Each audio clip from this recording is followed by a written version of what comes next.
I'm Ingrid Blackburn, and today I am going to show you how to watercolor. This is a very simple card that I made. It's using Lovely as a Tree, which is a great stamp set that almost everybody has, and if you don't, you should get it. I only got it myself this last year, but I can't stop using it. It's a great set. So we're going to use the oak tree from there, and I'm going to show you how to create a relatively simple scenery and do a little watercoloring to finish it off. So let's get started. When I'm working, I generally work at an angle. I'm sure you do too. So I'm going to go ahead and adhere this down at an angle. I'm using just some little post-it notes to hold this down because I don't want it moving when I'm doing the sponging for my creative scenery. You can see that I have just a sliver of the white attached to it, and then the rest is holding it to the bottom. I am going to then use just a piece of printer paper, and I'm going to take my paper snips, just create a hole in the middle because I'm going to tear it. Give myself a little something to work with. I want to leave about 1/4 of an inch, maybe probably more of a 1/2 inch. Let's see here if I use some more grid paper. Looks like it's just wider than a 1/2 inch. And I'm going to go ahead and tear a square, or rectangle I should say. And I made my paper just a 1/16 of an inch longer, both top and bottom, left and right, so that I could completely cover my workspace while I'm using the sponges. And just a little important note, you can always make your rectangle a little smaller, leaving a wider edge, and then work out. It's kind of hard when you've torn a little too much. You can't really put it back. So if you're not really sure how much to tear, just make a smaller rectangle than this, and then kind of finish it off a little bit. Now you can see this is a little too jagged, so I'm going to just tear off a little bit there. I think that looks better. I'm going to get into this corner a little bit. See, because I left it longer, I can go ahead and tweak it a little bit. There's no right or wrong here. Art is purely subjective. And if you don't like it, you can always just tear a new one. I'm going to flip that around. And I can kind of see my workspace through here a little bit, so I'm just going to try and make sure that my rectangle is pretty even. Alright, and then I'm going to take some other post-it notes, and I'm going to hold these down, my edges down,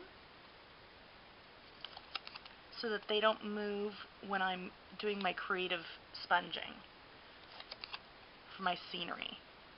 I love these little guys. I buy them at Sam's. You can get 12 little packages of this for, I don't know, about $8 or $9. It's a pretty good deal. Okay, now we're going to go ahead and start by using, this is Bashful Blue, so we're just going to close that up.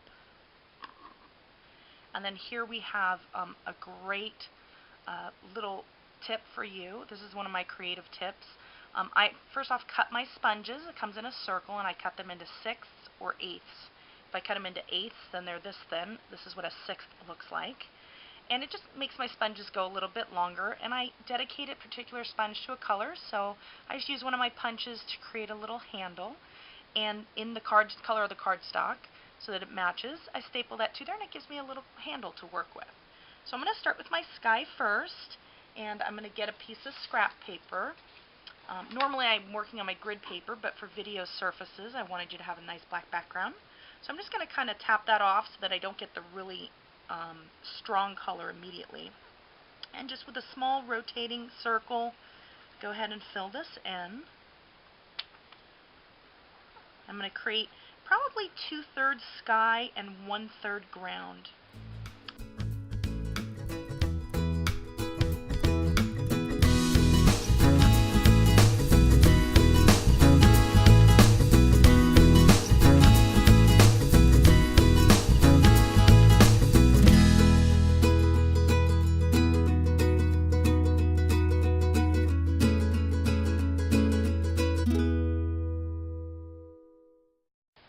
Now I'm going to go ahead and take my Lovely as a Tree stamp set. I'm going to use this image, the oak tree. Very fitting considering I live in Oakland, Florida. I'm going to use our Jet Black StazOn. This is great when you're doing any sort of watercoloring. You always want to keep this piece, which helps keep the pad nice and moist. I'm going to ink that up. StazOn is a permanent ink. It takes a little tiny bit longer to dry than the other ones, or to really transfer the black ink to the paper. So just hold that there for a minute or two. Not a minute or two, a couple more seconds than you normally would. Now you might notice that I have a little bit of green in my trunk. That's okay, because we're going to color that. And then I have a lot of the blue behind my tree. I probably might have wanted to do that a little higher, but that's alright. There's no real right or wrong. Now we're going to use an aqua painter, and an aqua painter is a great way to watercolor. It's wonderful because the water is right in the handle itself, so you're just going to give it a little squeeze, and then some water will come out onto your, you can see the water right there. It's going to come out onto your brush. First, it's usually a little wet, so I like to remove some of the water. And you can see that's what I'm doing here, until it's a little drier. See, that's a little wet. That's much better. I'm going to squeeze my ink pad. I'm using Early Espresso. I'm going to collect some of that color in the lid. And then I'm going to pull from that, and I'm going to start by doing my trunk. The reason that you want the StazOn pad versus the regular Classic Black, while the Classic Black pad is a rockin' awesome pad, you know, the StazOn is a permanent one, so it's not going to bleed, because the classic inks are water-based. So obviously that's going to bleed a little bit if you were to add water to it. So that's the main reason why. So now that I've done that, and I think I actually probably wanted to start with my lighter color, so I will actually start by just doing my tree. And I'm not going to worry about being too precise. I'm just going to go ahead and watercolor that pretty quick, because I'm going to end up going back in here with the brown, and then I'm going to go ahead and give those branches a little bit more depth and character. But I want to kind of go over where all the leaves are with the green, and I'm not going to worry about being too perfect. It's okay. You can see how that's really black there. I want to give it a nice little pop of green and make it a little brighter. We'll make this a very springy tree. My oak trees during the spring are just this most amazing, vibrant green. So we'll give this some good color. There we go.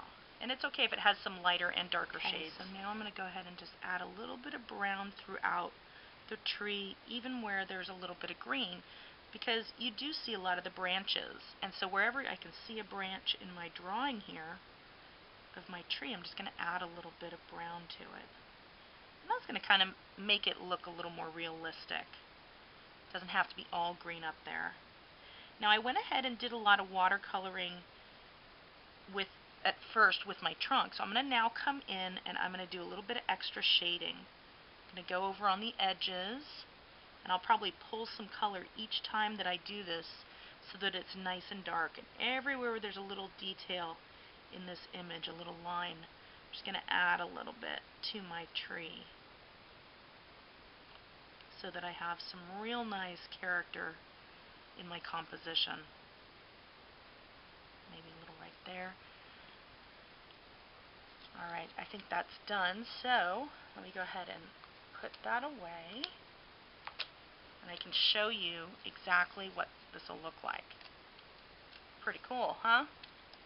So you can see that we have this nice window, and I will pull this up a little bit so that you can see. You can see I have some must have some glitter on my pen if you can see that. But you see the nice composition in here, and a little bit of the brown brought throughout. I don't know if you can see that. You'll be able to see it in the finished pictures at the front and the beginning. So now what I'm going to do, I have a pretty good even mat around, which is nice, so I don't need any other mat. I can always trim this down further if I'd like, but I don't think I'm going to. I am going to add some, I already have a piece of 11" by 4 1/4 cardstock of Whisper White, and I'm going to add now some dimensionals to the back of my piece. I'm going to do that really quick. I'm going to go ahead and remove these backings with my paper piercer. This is another creative tip for you. especially if you don't have nails. It's hard sometimes to pick these all up, but this seems to make it a little bit quicker and easier.